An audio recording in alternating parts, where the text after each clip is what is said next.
আমরা জাকাত দেওয়া ভুলে যাচ্ছি, জাকাত দেওয়া ভুলে যাচ্ছি, অথচ এই জাকাত না দেওয়া যে একটি মহা অপরাধ, এটা আমরা উপলব্ধি করতে পারি না।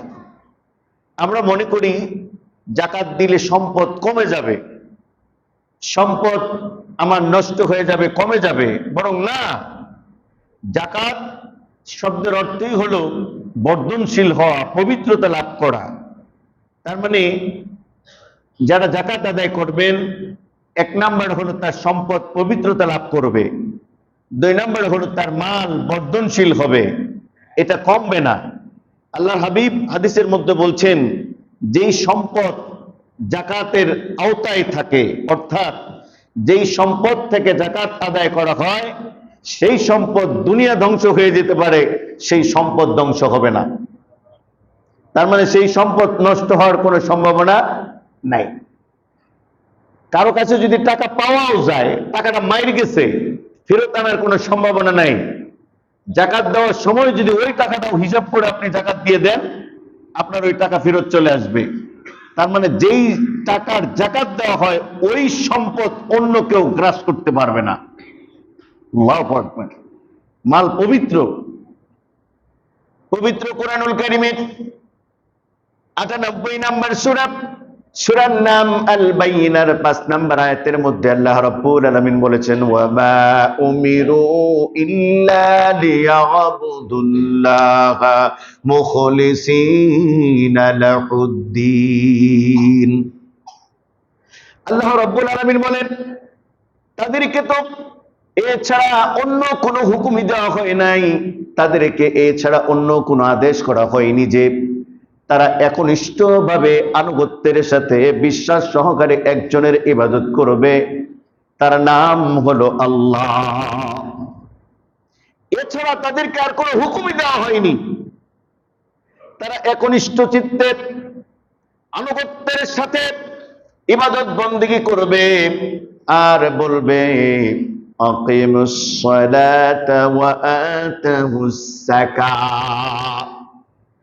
তারা নামাজ কায়েম করবে, যাকাত আদায় করবে।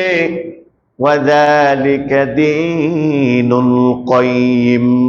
আল্লাহ রাব্বুল আলামিন বলেন, এটাই হলো দ্বীনের সুস্পষ্ট ধর্ম, বিধান। এটা শুধু ধর্ম নয়, এটা বিধান।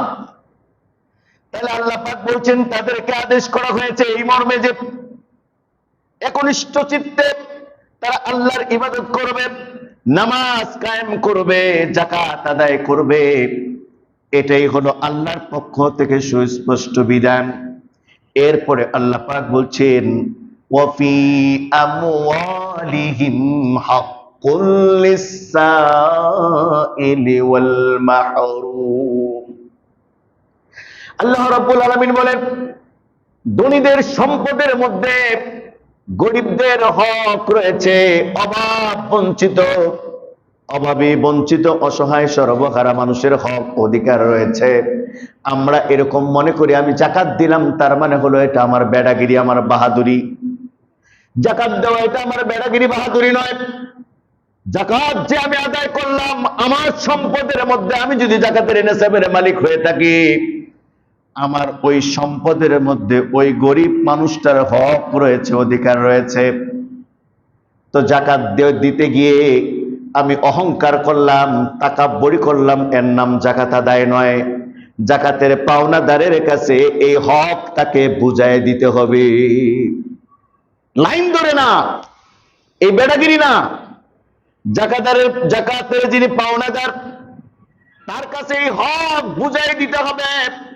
যদি জাকাতের হক বুঝাই দেওয়া না হয়, এই আয়াত সূরা জারিয়াতের এই আয়াত প্রমাণ করে গরিবের হক তারা মাইরা খায়। নাউযুবিল্লাহ। সম্পদের মধ্যে যদি গরিবের হক থাকে, সেই হক যদি পুঙ্খানুপুঙ্খানুভাবে আদায় করা না হয়, তাহলে তারা গরিবের হক মাইরা খায়। তো যারা গরিবের হক মাইরা খায়, হক মাইরা খাইলে তার সম্পদ হয়ে যাবে হারাম, অপবিত্র। সম্পদ যদি অপবিত্রিত হয়ে যায়, তাহলে তিনি হারাম ভক্ষণ করলেন, আর হারাম ভক্ষণ করার পরে তার কোনো ইবাদত বন্দেগী আল্লাহর দরবারে কবুল হবে না। বলেন নাউযুবিল্লাহ। তার কোনো ইবাদত বন্দেগী আল্লাহর দরবারে কবুল হবে না, কারণ আল্লাহু তাইয়্যিব লা ইয়াকবালু ইল্লা তাইয়্যিব। আমার আল্লাহ পবিত্র, তাই অপবিত্রতা গ্রহণ করেন না। সুতরাং যদি কেউ হারাম ভক্ষণ করে ইবাদত বন্দেগী করে, আমার আল্লাহ বলেন বান্দারে লাভ নাই, কোনো লাভ নাই। যতক্ষণ পর্যন্ত তুমি পবিত্র হতে না পারবা ততক্ষণ পর্যন্ত ওই ইবাদতের আল্লাহর কোনো প্রয়োজন নাই। ইবাদত করতে গেলে আগে পবিত্র হতে হবে।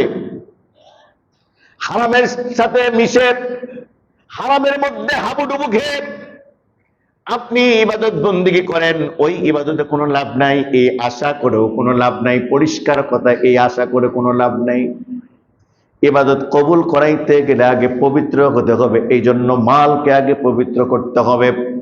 এরপরে আল্লাহর হাবিব বলেছেন, কেউ যদি কারো হক মাইরা খায়, হক যিনি মাইরা খাবেন তার যেমন ইবাদত বন্দেগী কবুল হবে না, যার ইবাদত বন্দেগী কবুল হবে না তার থাকার জায়গার নাম হলো জাহান্নাম। জোরে কন্যা নাউযুবিল্লাহ। এরপর আল্লাহ পাক বলছেন, আল্লাযীনা ইয়াকনিজুনা আয-যাহাবা ওয়াল ফিদ্দা।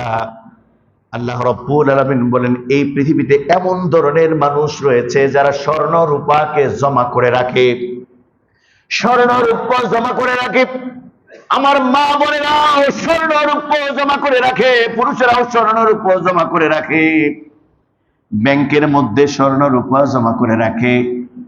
এই স্বর্ণ রূপা প্রত্যেকটা মা বোনদের বর্তমান সময়ে স্বর্ণ রূপাগুলো যদি হিসাব করা যায়, তাহলে এই হিসাব অনুযায়ী যেই পরিমাণ স্বর্ণের যাকাতের নিসাব হিসাব করলে দেখা যাবে প্রায় প্রত্যেকটা মা বোনই যাকাতের মালিক। প্রায় প্রত্যেকটা গড়ি দেখা যাবে যাকাতের নিসাবের মালিক।